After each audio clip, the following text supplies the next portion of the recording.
नमस्कार, मेरा नाम धर्मेंद्र और स्वागत है आपका दी पॉलिटिकल वॉर में। आज हमारे साथ मौजूद हैं युवा प्रमुख विवेकानंद केंद्र के निखिल यादव जी हमारे साथ मौजूद हैं। हम उनसे बात करेंगे और जानने की कोशिश करेंगे कि वो संगठन से किस तरीके से जुड़े और संगठन से जुड़ने के बाद क्या चेंजेस उनकी लाइफ में आए हैं। सर, आपका बहुत बहुत स्वागत है।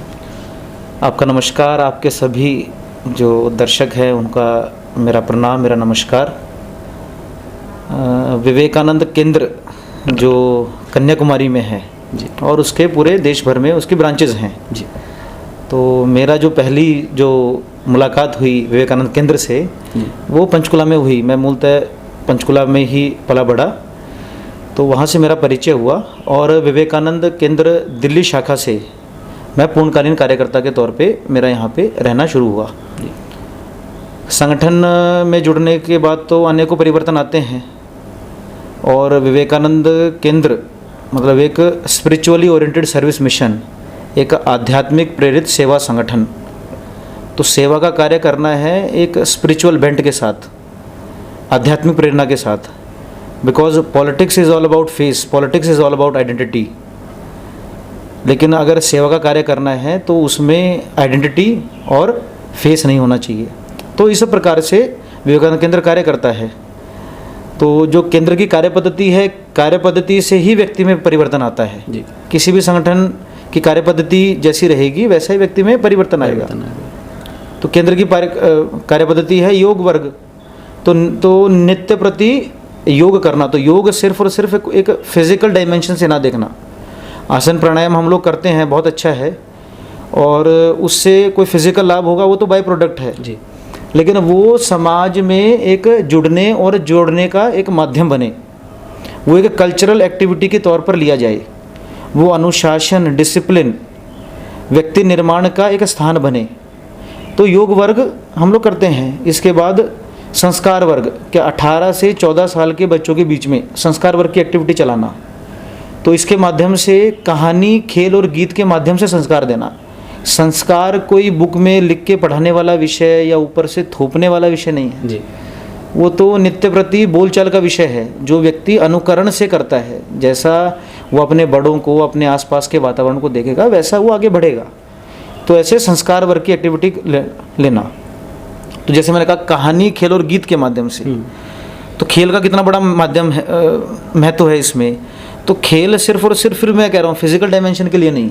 तो टीम बिल्डिंग के खेल, कोऑपरेशन के खेल, स्मरण शक्ति बढ़ाने के खेल, और आज जो हम एकेडमिक्स में भी देखते हैं या एजुकेशन का जो सबसे एक बेसिक हम चीज़ बात करते हैं, कॉग्निटिव पावर कैसे विद्यार्थी के बढ़े। तो एक कॉग्निटिव पावर विद्यार्थी के बढ़े, एक एम्पेरिकली वो तैयार हो चीज़ों के लिए। तो इस प्रकार के विषय लेना। फिर कहानियाँ, क्या इस भारतीय संस्कृति में हम इतने सारे लोगों को देखते हैं, श्री शंकराचार्य जी से लेके स्वामी विवेकानंद, दयानंद सरस्वती जी, गुरु गोविंद सिंह जी, तो इतना उन्होंने इस राष्ट्र के लिए उन्होंने किया है। सिर्फ और सिर्फ किया नहीं है, उनके जीवन का एक एक भाग एक एक युवा के अंदर एक परिवर्तन, एक सकारात्मक ऊर्जा पैदा कर सकता है। तो आज हम जो बहुत सारे विषय देखते हैं, एंग्जाइटी, डिप्रेशन, ये थोड़ा विवेकानंद जी से स्पर्श करें, थोड़ा सुभाष बाबू के जीवन को देखें, तो ये सारे विषय चले जाएंगे। तो ये इसके थ्रू संगठन कार्य करता है। और हम क्योंकि ये करने और करवाने दोनों वालों में रहते हैं, कभी प्रशिक्षण हमारा भी होता है, कभी हम देने के माध्यम में भी करते हैं। तो जितना प्रैक्टिकली करते हैं उतना ही जीवन में उसका अंगीकार होता है। आपने टीम बिल्डिंग की बात की, स्टूडेंट की बात की, युवाओं की जो हम बात कर रहे थे, इसमें जानना चाहूँगा कि जो युवा जो संगठन में आते हैं स्टार्टिंग फेज़ में, जब आप कॉलेज में जाते हैं, लोगों से जुड़ते हैं, बच्चे जब आपसे जुड़ते हैं, उस समय पे उनका क्या माइंडसेट होता है, और जब इसमें शिविर में आने के बाद जब वो यहाँ से निकलते हैं और या फिर उन्हें जब टाइम हो जाता है जुड़े रहने के बाद, तो क्या परिवर्तन रहता है दोनों में? कितना अंतर पाते हैं, कितना अंतर होता है? स्वाभाविकतः हम कोई युवा को कोई नई चीज़ नहीं बताते हैं जी। इट इज़ ऑल अबाउट कि हम उसको, उसके पोटेंशियल कितना है, उसको अनुभूति उसको हो जाती है ये कार्य करके जी। आपके पास भी 24 घंटे हैं, हर एक इंसान के पास 24 घंटे हैं जी। So life is all about time and energy. माननीय एकनाथ जी जो इस संगठन विवेकानंद केंद्र के जो संस्थापक हैं, वो कहते हैं पूरा जीवन क्या है, टाइम और एनर्जी जी। तो किस प्रकार से उस टाइम और एनर्जी का सही प्रकार से उपयोग हो, वो विवेकानंद केंद्र के हर एक कार्य पद्धति में आता है। और व्यक्ति कितना भी अच्छा करे, इंडिविजुअल एक्सीलेंस करते हुए कैसे उसका हर एक कार्य वो राष्ट्र की गतिविधि से जुड़े। तो सबसे पहला कार्य क्या उसको ये अनुभव करवाना, क्या तुम ये चीज़ कर सकते हो, यू कैन डू दिस। क्योंकि अभी तक यही अनुभव नहीं होता है कि मैं ये कर सकती हूँ या मैं कर सकता हूँ। तो अब जितनी भी कार्य पद्धति, जितने भी शिविर होते हैं, उसमें उस युवा के लिए उसका पूर्णतः विकास करना, physical, mental, emotional, spiritual growth. क्योंकि मनुष्य कोई भेड़ चाल में नहीं चलता है कि अभी एक ही तरफ आप उसको चला देंगे तो फिजिकली आज पूरा फिजिकल कर लेता हूँ, कल पढ़ लेता हूँ। तो 24 घंटे में कैसे वो एक फुली डेवलप्ड लाइफ जिए, तो उस प्रकार से युवाओं को सिर्फ और सिर्फ इंट्रोड्यूस करना, और फिर वो अपने हिसाब से कैसे उस चीज़ को लेता है और कैसे राष्ट्र के लिए कंट्रीब्यूट कर सकता है, वो अपने अपने सारा विषय लेते हैं। लाइफ की बात की आपने, तो स्वामी जी की ऐसी कौन सी बातें हैं, इन शॉर्ट्स में मैं आपसे जानना चाहूँगा कि अगर हम, आप या और जो लोग हैं जो हमें सुन रहे हैं, इस समय पे देख रहे हैं, वो अपनी लाइफ में अप्लाई करें, या कौन से वो मूल सिद्धांतों को अपनी लाइफ में लेके चलें तो जीवन में चेंजेस आए। स्वामी विवेकानंद मतलब निरंतर सिर्फ एक ही विचार देते रहे, अभय अभय अभय अभय बनो जी। और वो युवा सन्यासी जो कहता है कि what I want is that my countryman should have muscles of iron, nerves of steel and mind like Thunderbolt, तो वो तो युवाओं से ही मांगते थे। और फिर वो कहते हैं, जो बहुत सारा कार्य देखते हैं आज भी हम, हमारे सामने बहुत विशाल कार्य है, तो स्वामी विवेकानंद कहते हैं, my faith is in the younger generation, the modern generation, out of them will come my workers and they will solve the whole problem like lions. तो वो कार्य करने के लिए, और वो स्वामी विवेकानंद जो निर्भीक थे, जो निडर थे, वो ओजस्वी, वो तेजस्वी, वो वीर्यवान, वो सन्यासी, उसकी जब हम बात करते हैं तो जो स्वामी विवेकानंद जो अभय का जो वरदान देते हैं, तो आजकल का जो युवा अगर किसी भी प्रकार से डर रहा है, किसी प्रकार से भी अगर उसको कोई भय है, तो अभय बनो सबसे पहले। और फिर जो स्वामी विवेकानंद का जो हम लोग तो क्या कहते हैं, जो दिखता है वो बिकता है, तो स्वामी विवेकानंद कहते हैं, जो हम लोगों को पता है क्या, arise awake and stop not till the goal is reached. Swami Vivekananda अपने लेक्चर प्रत्याहार और धारणा में कहते हैं, take up one idea, make that one idea your life, think of it, dream of it, live on that idea. Let your brain, nerves, muscles, every part of your body be full of that idea and just leave every other idea alone. This is the way to success. This is the way great spiritual giants are produced. तो जो सीधा उनका युवाओं को संदेश था, क्या एक विचार से ओतप्रोत हो जाओ, उसी को देखो, उसी को समझो, उसी को जियो। तो वो आपके जीवन का मूल होना चाहिए, और उसके इर्द गिर्द तो बहुत सारी चीज़ चलती रहेंगी। तो एक विचार जो हमें पसंद है उसकी खोज करें और फिर उसको धारण करें, उससे ना भटके। ये स्वामी विवेकानंद का युवाओं को सीधा संदेश। और वो विचार स्वाभाविक है क्या, वो राष्ट्र की उन्नति के लिए ही हो वो विषय। इंडिविजुअल एक्सेलेंस तो हो गई, लेकिन वो राष्ट्र की उन्नति से जुड़ा होना चाहिए, राष्ट्र के पुनरुत्थान के साथ जुड़ा होना चाहिए। अगर राष्ट्र से अलग है तो फिर वो कैंसर का सेल बन जाएगा जी। तो आपने कहा कि राष्ट्र के लिए, मैं निजी रूप से आपसे पूछना चाहूँगा कि स्वामी जी की ऐसी कौन सी बात है जो हर रोज़ आपको प्रेरणा देती है, हर रोज़ आपको मोटिवेट करती है? स्वामी विवेकानंद के जो ये विचार हैं, क्या वो किसी आदर्श संकल्पना की कभी बात नहीं करते हैं जी। और ये सारा कार्य जो स्वामी विवेकानंद कहते हैं, स्वामी विवेकानंद कहते हैं कि ओस की तरह काम करो जी। ये कोई बारिश नहीं है, जैसे बारिश आती है ना, बहुत तेज़ बारिश आती है, 2 घंटे बाद आप देखेंगे तो सारा जो पानी है वो सारा बह गया, ड्रेनेज सिस्टम से सारा पानी निकल गया। स्वामी विवेकानंद कहते हैं ओस की तरह काम करो। तो ओस बिल्कुल धीरे धीरे धीरे धीरे गिरती है, लेकिन बड़ा लंबा काम करती है, फिर आपको फ्रेश आपको घास मिलेगी। तो ये तो ओस जैसे काम करने वाला कार्य है।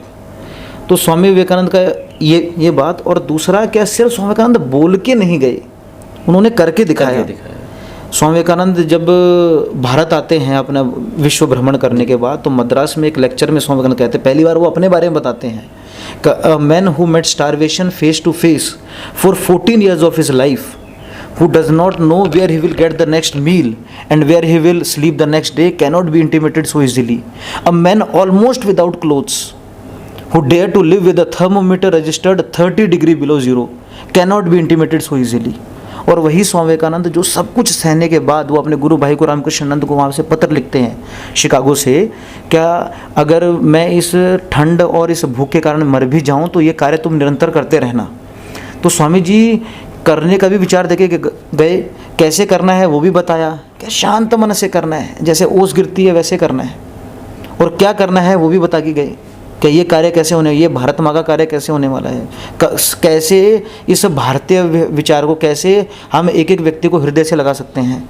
और ये कोई बहुत ज़्यादा इथियोपियन फिनोमेना नहीं है, एक मे आई हेल्प यू एटीट्यूड तो पैदा करना है सबके बीच में। कोई वो गले पे लगा के थोड़ी रखना है, माथे पे लिख के थोड़ी रखना है।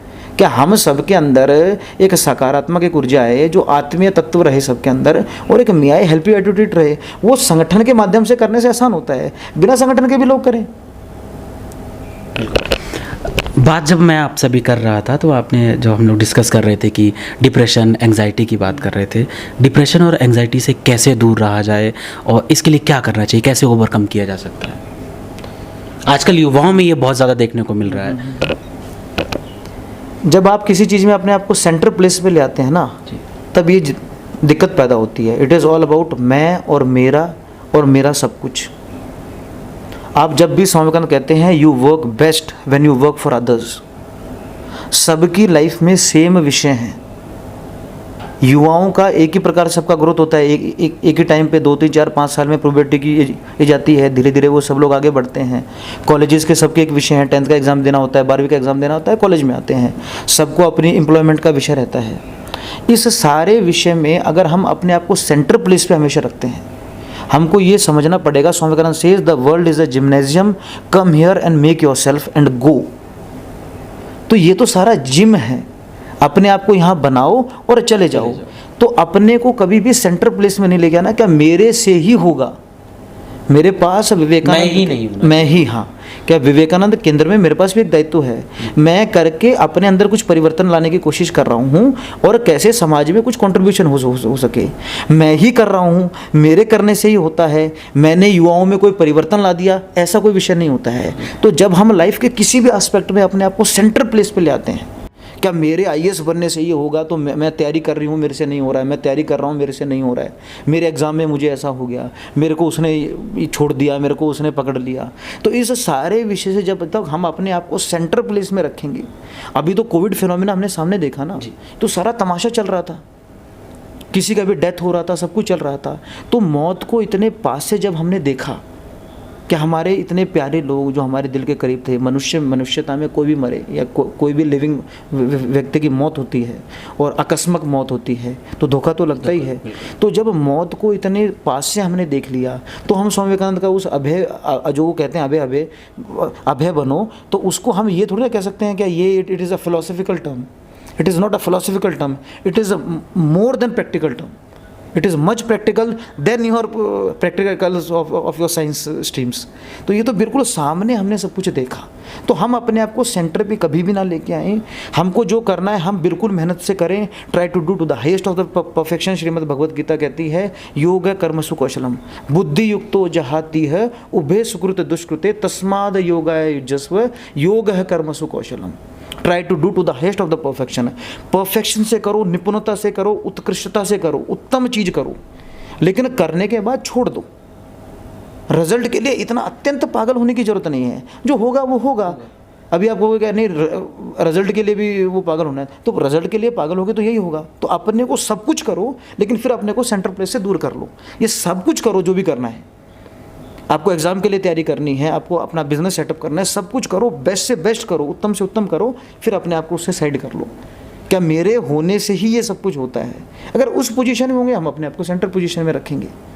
और बाकी बहुत सारे विषय हैं, आप अपनी लाइफ को बनाते कैसे हैं। हम नित्य प्रति तो डिस्ट्रैक्शन पैदा कर रहे हैं, हम फ़ोन के माध्यम से, एक विचार को ना अंगीकार करने के माध्यम से हम विभिन्न प्रकार से डिस्ट्रैक्शन पैदा करते हैं 24 घंटे।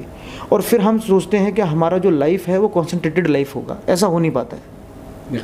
सो वी आर, हम क्या हैं, क्या जो हमने एक्शंस क्रिएट करे हैं, तो our continuous action makes our character. तो हमारे कंटिन्यूअस एक्शन क्या है, हम नित्य प्रति क्या कर रहे हैं, वो कल हमें डिप्रेशन में लेके जाएगा क्या, या वो हमें राष्ट्र निर्माण के कार्य में लेके जाएगा, या वो हमें दूसरों को प्रेरित करने के लिए जाएगा।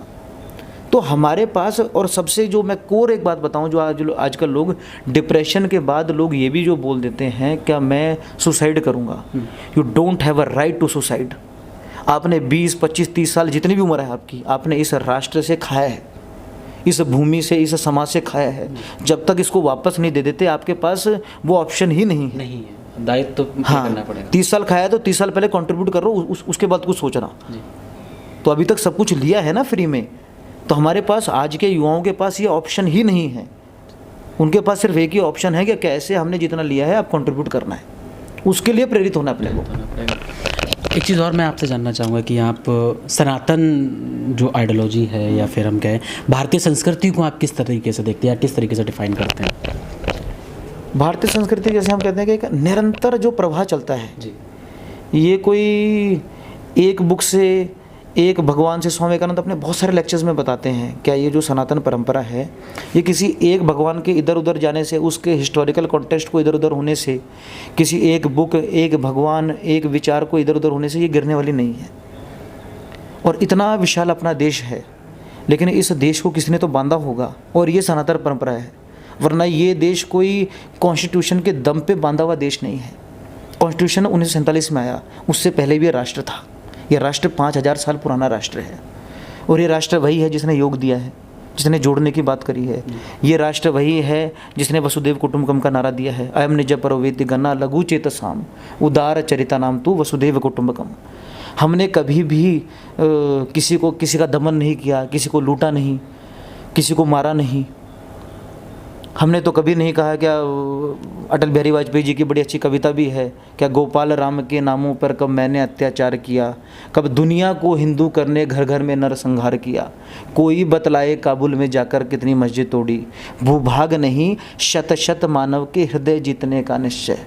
तो इट इज़ मोर ऑफ क्या हम तो सबका दिल जीतने वाला कार्य करते हैं, तो किसी के ऊपर थोपने वाला कार्य नहीं करते। तो मनुष्य का जो मूल प्रवृत्ति होता है क्या वो अपने हिसाब से ग्रो करता है तो अच्छा करता है। तो जब तक ये सनातन विचार रहेगा तभी वो कहेगा, जो वेदांत का जो विचार है क्या एकम सद विपरा बहुधा वदंती, सत्य एक है, उसको पाने के माध्यम अलग अलग हैं। Sages call it by different names, लेकिन सत्य तो एक ही है। तो ये संस्कृति रहेगी तभी तो ये विचार चलेगा। बहुत पुरानी संस्कृति है, मतलब हाँ, स्वाभाविक है कि आज तक लूट नहीं पाए, ख़त्म नहीं कर पाए। हाँ, स्वाभाविक है। और हम देखते हैं क्या उस समय इंडस वैली सिविलाइजेशन है, जिसको हम सरस्वती इंडस वैली सिविलाइजेशन कहते हैं, तो उसमें जो प्रोटो शिवा की जो फोटो सील मिलती है मोहनजोदारो में, वहाँ से लेके आज 21 जून 2021 तक हम योग का विषय चलाते हैं। आज डबलिन से लेके देहरादून तक लोग योग कर रहे हैं। तो एक 5000 वर्ष से एक निरंतरता से एक चल रही हुई संस्कृति जो सिर्फ और सिर्फ अपनाने की बात करती है, तोड़ने की बात ही नहीं करती। तो उस विचार को समझना, और उसके अलग अलग बहुत सारे डायमेंशन है संस्कृति को। मैं अभी तो उसके ऊपर हम लोग 50 मिनट बात कर सकते हैं, कितने सारे डायमेंशन है। मतलब गुरु गोविंद सिंह जी के जीवन को हम देखते हैं तो कहाँ से श्रीमद् भगवत गीता से लेके, वेदों से लेके और गुरु जी के जीवन तक, तो एक एक शब्द युवा को प्रेरित करने के लिए, युवा को जीवन में अंगीकार करने के लिए, उसके जीवन में मार्गदर्शन देने के लिए, और प्रैक्टिकली वो अपने जीवन को सिर्फ जैसे स्वामी विवेकानंद का नाम है क्या विवेक के साथ और आनंद में जी सके, विवेक के साथ जो आनंद में रह सके वो विवेकानंद। तो सबको विवेकानंद बनाने के लिए प्रेरित ये भारतीय संस्कृति करती है, ये भारतीय विचार करता है। दूसरी चीज़ आपसे जानना चाहूँगा कि अगर कोई संगठन से जुड़ना चाहता है, सीखना चाहता है, यहाँ आना चाहता है, तो वो कैसे जुड़ सकता है? विवेकानंद केंद्र के, जैसे मैंने कहा कि आज वर्तमान में देश के हर प्रांत में इसके ब्रांचेज हैं जी। मेरे पास यहाँ पे युवा प्रमुख का दायित्व है उत्तर प्रांत में। तो उत्तर प्रांत में आता है जम्मू कश्मीर, हिमाचल प्रदेश, उत्तराखंड और दिल्ली और लद्दाख। तो यहाँ पर कॉलेजेस में एक्टिविटीज़ होती हैं, जन साधारण में एक्टिविटीज़ होती हैं। तो सबसे इजी माध्यम है कि आप गूगल करें, विवेकानंद केंद्र की पास ब्रांच देखें, विवेकानंद केंद्र की वेबसाइट पे जाएं, सारी ब्रांचेज आपको मिल जाएंगी। आप स्पेसिफिकली अगर आप इन 4 प्रांत में हैं, दिल्ली, हिमाचल प्रदेश, जम्मू कश्मीर और लद्दाख में अगर आप हैं, तो आप सीधा मेरे से संपर्क करें। मेरा नाम निखिल है, फ़ोन नंबर भी डिस्क्रिप्शन में ये डाल ही देंगे नीचे, तो आप सीधा मेरे से संपर्क करें। किसी भी उम्र के हैं, सब युवा हैं हमारे लिए, जो मन से युवा, जो तन से युवा, सब लोग युवा। तो युवा इज़ नॉट अबाउट क्या किसी शब्दों में आप उसको बांध देंगे। तो जिसको कंट्रीब्यूट करना है वो युवा, जो निर्भीक हो, जो निडर हो, जो कुछ करने की इच्छा रखता हो। हम तो कह भी देते हैं क्या, retired but not tired. So all who are retired but also not tired, वो भी युवा हैं। तो सब लोग राष्ट्र निर्माण के कार्य में जो ये यज्ञ चल रहा है, तो उसमें अपनी आहुति दें। एक चीज़ और, मतलब युवाओं के लिए मैं जानना चाहूँगा कि हम इस डिजिटल एरा में आप कौन सी ऐसी किताबें हैं, कौन सी ऐसी बुक्स हैं जो रेफ़र करना चाहेंगे और युवाओं के लिए क्या संदेश देना चाहेंगे? एक विचार को बांधने के लिए आप किसी भी प्रोफेशन में हो, एक विचार को निरंतर, जैसे स्वामी जी ने कहा था टेक अप एन आइडिया, एक विचार को निरंतर पकड़ना पड़ेगा, उसके लिए बैठना पड़ेगा। तो आपने सीधा ही पुस्तक के लिए पढ़ लिया, बता दिया। तो the only book we read is the Facebook, सबसे अच्छी बुक है फेसबुक, हम लोग पढ़ते ही हैं। तो एक बुक तो वो हो गई, उसको थोड़ा कम पढ़ें। उसके सिवाय बहुत सारी पुस्तकें हैं। तो स्वामी विवेकानंद की जीवनी को ले स्वामी निखिलानंद द्वारा लिखी हुई स्वामी विवेकानंद की जीवनी सबसे उत्तम मानी जाती है, उसको हम लोग पढ़ें। स्वामी विवेकानंद के कंप्लीट वर्क्स को लेते हुए हम स्वामी विवेकानंद के लेक्चर्स पढ़ें। और मैं बताता हूँ कि कोलंबो टू अल्मोड़ा जो उन्होंने लेक्चर्स दिए हैं, कोलंबो टू अल्मोड़ा एक पुस्तक भी है, उसके बीच में जो लेक्चर्स दिए हैं, common basis of Hinduism, the work before us, the future of India, my plan of campaign, एक एक लेक्चर आपको भारत के बारे में बताएगा। और सबसे इम्पॉर्टेंट जो है कि आप अपने आप से पुनः जुड़ पाएंगे। और जब आप अपने से जुड़ेंगे तो आपको करना क्या है, तो arise awake and stop not till the goal is reached, तो वो गोल मिलेगा। स्वामी जी को पढ़ के वो गोल मिलेगा। तो जब वो गोल मिल जाएगा फिर आप अपने कार्य में उतरिए और फिर आगे पीछे दाएं बाएं मत देखिए, फिर निरंतर उसी में लगे रहिए। एक चीज़ और आपकी बहुत निजी लाइफ के बारे में जानना चाहूँगा कि आपका खुद का डेली रूटीन क्या रहता है, कैसे अपनी लाइफ सर्कल को आप मेंटेन करते हैं? आप योग से भी जुड़े हुए हैं, लोगों को मतलब प्रशिक्षण देते हैं, जगह जगह जाना रहता है, तो ऐसे में अपनी लाइफ स्टाइल को कैसे मॉनिटर करते हैं? कहीं भी रहें, उठने का तो एक ही समय है 4:50 जी। तो सोने का समय बदल सकता है, उठने का समय पिछले 5 साल से मैं पूर्णकालीन हूँ, मेरा उठने का समय कभी नहीं चेंज हुआ है, तो ये 4:50 ही रहेगा हमेशा। 4 प्रांत का भी दायित्व है, तो चारों प्रांत में प्रवास होता है। तो प्रवास कैसे होता है? ट्रेन से, कभी बस से, इसके माध्यम से होता है। और कहीं कहीं कार्यालय की व्यवस्था है, कहीं कहीं घरों में रहना पड़ता है। नॉर्मली जब मैं दिल्ली में रहता हूँ तो वही 4:50 पे उठना और फिर प्रातः स्मरण केंद्र का 5:15 पे अपना प्रातः स्मरण होता है। तो उसमें शंकराचार्य जी के बोले हुए प्रातः स्मरण, श्रीमद् भगवत गीता के जो कर्मयोग के 27 श्लोक है उनका उच्चारण होता है, और विवेकानंद केंद्र के जो केंद्र प्रार्थना रहती है। उसके बाद योग सत्र रहता है अपना, योग वर्ग। उच्चारण बताएंगे कि मतलब सुबह उठ के जिन चीज़ों का रोज रियाज करते हैं, जो प्रैक्टिस करते हैं, बोलते हैं? तो सबसे पहले जो हम लोग शुरू करते हैं वो हम शांति पाठ से। तो इसमें ओम भद्रम कर्णेभिः शृणुयाम देवाः, भद्रम पश्येमाक्षभिर्यजत्राः, स्थिरैरङ्गैः सुष्ठुवागं सस्तनूभिः व्यशेम देवहितं यदायुः। ओम शांति शांति शांति। तो ये वेदों में भी ये मंत्र है। फिर प्रातः स्मरण पे आते हैं। फिर ओम सम समिध्यो, ये अपना मंत्र रहता है, सम गच्छध्वम संवदध्वम संवो मनासि जानताम देवा भागे यथा पूर्वे संजानानम उपासते। तो उसके बाद फिर श्रीमद् भगवत गीता के जो कर्मयोग के जो 27 श्लोक हैं उसको हम लोग लेते हैं। तो उसमें अभी 2 श्लोक मैं आपको कोट कर देता हूँ जो सीधा युवाओं के लिए हैं। क्या? उद्देराद आत्मानात्मानम नात्मानम अवसादयेत आत्मेव ह्यात्मनो बंधुर आत्मेव रिपुरात्मना। क्या व्यक्ति स्वयं का मित्र है और स्वयं का दुश्मन है? तो आप कुछ भी कहें क्या मैं इस जात से आया हूँ, इस रीजन से आया हूँ, वो सब कुछ ठीक है, बट अभी आप सबके पास 24 घंटे हैं, आप सबके पास सेम टाइम और एनर्जी है। अभी आप उसको किस प्रकार से यूटिलाइज करके अपने स्वयं के मित्र बन सकते हैं, स्वयं के दुश्मन बन सकते हैं। दूसरा है क्या? यद्दाचरति श्रेष्ठ तत्तदेवे तरोजन सहित प्रमाणम कुरुते लोक सदनुवर्तते। तो जो श्रेष्ठ चरित्र होता है उसका लोग अनुवर्तन करते हैं। तो